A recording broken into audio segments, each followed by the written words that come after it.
Hello and namaste to everyone. This is JV and Shalu Singh. So today for today's lecture, we'll be talking about acid and bases. Acid bases and later we'll be talking about Henderson-Hasselbalch equation. So for your textbook, these topics come under acid-base balance and pH. In order to understand what is a Henderson-Hasselbalch equation, you need to know first what is acid, next what are bases, then you need to know what is dissociation constant, and then you need to know what is pH. So we'll be talking about all these different aspects in today's lecture. So let's start with acids and bases. Acids and bases are particularly known as those substances which donate protons. So acids donate protons, whereas bases they accept protons. Okay? The electrolyte theory of dissociation, it was proposed by Arrhenius, and he was a Nobel Prize winner in 1903. So what is acids? Basically, these acids, they donate hydrogen ions to your solution, and bases, they donate OH minus ions to your solution. If we talk about examples of acids and bases, so acids are those substances like, let's talk about a structural formula. Let us suppose there is a compound that is HA, right? And HA has H and A, those two different components. It will break into H plus A minus ions in a particular solution. If we talk about solutions, there is a solution called HCl, hydrochloric acid. So hydrochloric acid in equilibrium, it will break into H plus ions plus Cl minus ions. Second example will be of yours bicarbonate. So bicarbonate, it will break into H plus ions plus HCO3 minus ions. So in both the cases, H plus ions are getting released. Second example for the bases, there. Let us see. There'll be example for ammonia. So ammonia, in case of ammonia, hydrogen ions are getting accepted. As I told earlier, that in case of bases, there is acceptance of protons, right?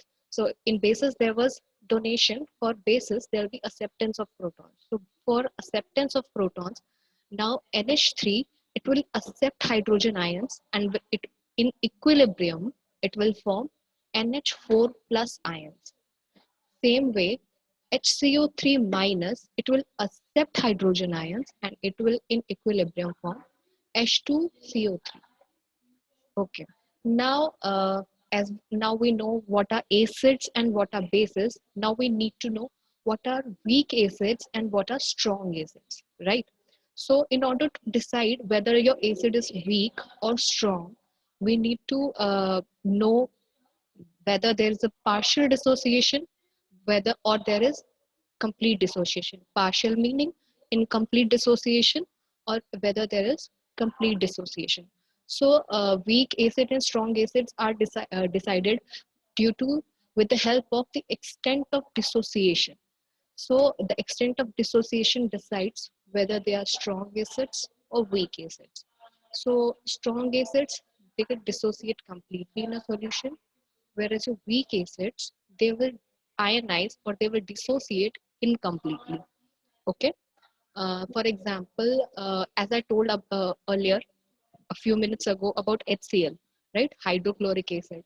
It breaks into H plus plus Cl minus. Now further, there is no dissociation required for HCl, right? It is a complete dissociation. For further, in case of bicarbonate, H2CO3, when we break H2CO3, it dissociates into H plus and HCO3 minus. Now, H plus and HCO3 minus, further this HCO3 minus, it can also break into H plus and CO3 minus, right? H2CO3, it shows partial dissociation in a solution. Now, in a solution, where there is HCl, it will break into H plus plus Cl minus. So there is complete dissociation and hence it's a strong acid. Whereas in case of bicarbonates, whereas in case of acetic acid, like CH3COOH also, uh, there is partial ionization, and it is known as weak acids. Means it will not completely release its hydrogen ion into your solution. So it will be a weak acid. Now the next term comes as dissociation constant. So for dissociation constant, so dissociation constant is symbolized as Ka. So dissociation constant, since our dissociation of an acid is freely reversible reaction, so at equilibrium, the ratio between those dissociated components and undissociated components is a constant, and this constant is signified as Ka. So the formula for dissociation constant is Ka, which is equal to concentration of H plus ions and multiplied by the concentration of A minus ions. When I say concentration, you have to write it in square brackets. It's always in square brackets. So concentration of H plus, when I say, so concentration of H plus is equal to square brackets H plus, concentration of A minus is in square brackets A minus. So Ka is equal to, as I told you in this definition, that it's the ratio of dissociated upon by undissociated constants, right? And for the formula of Ha, it was Ha, it will give H plus plus A minus. So dissociated components in this complete equation is H plus plus A minus, right? So Ka is equal to H plus and concentration of H plus into concentration of A minus and divided by the whole concentration of Ha, right? So next, when I say this is particularly dissociation constant and it is signified as Ha. Now there is another term which is called pKa. pKa is what? pK is the pH at which acid is half ionized, and it is called pK of an acid for which is constant at a particular temperature and a pressure, right? So since pKa means it's basically the pH value. So pH value, we can say, like you would have read that complete number line that we say for acids, where it's given from 1 to 14. So from 1 to 7, it is signified for acids. From 7 to 40, it is signified for bases. So, and pH 7 is what? Neutral. So strong acids, matlab, the strong acids, they'll have pH below 7.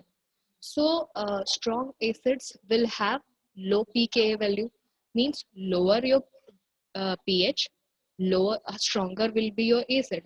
So acid with pH 1 will be stronger than acid with pH 3 or pH 4, right? Now, when we talk about weak acids will have high pKa value. So they'll have higher pH. So means it will be around 7. So this is now pKa. Now let's talk about pH. Uh, what is pH? pH, as we have been told during our school times, since our school times, that it is the negative logarithm of hydrogen ions.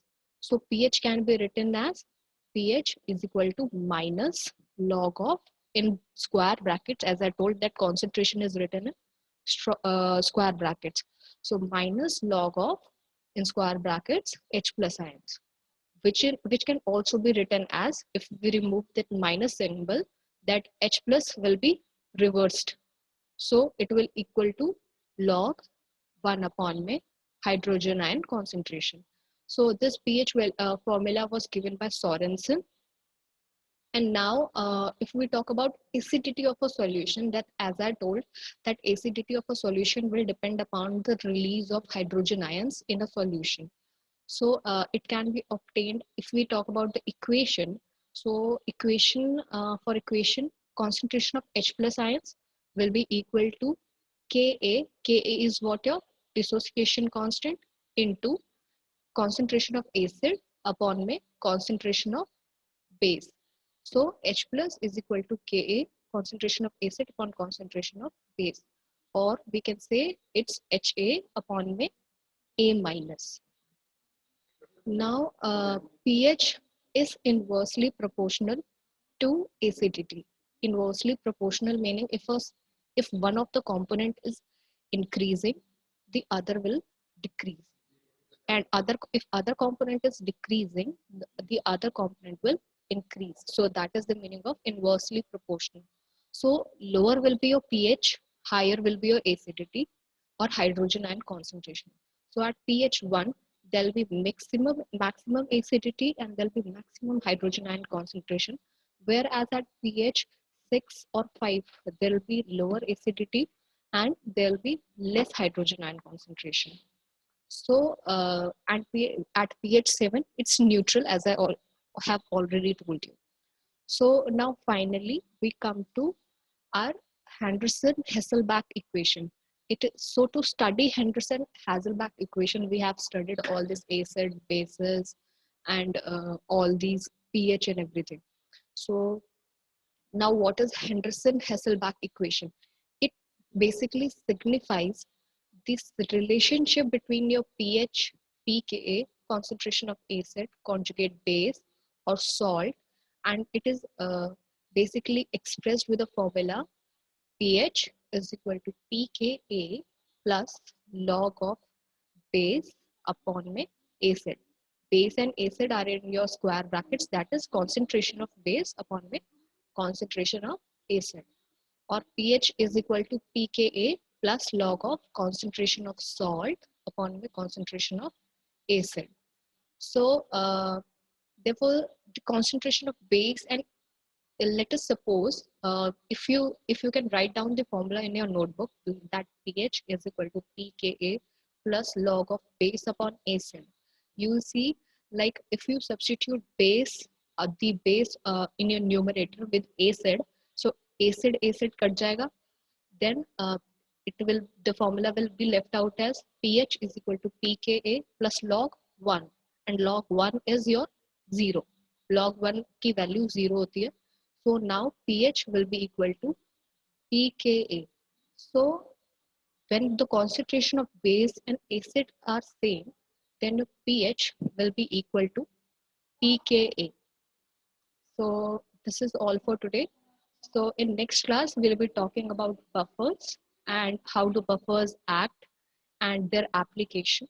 So for later, we'll be talking about buffers and their body fluids and all. So this is all for today. Thank you and have a nice day.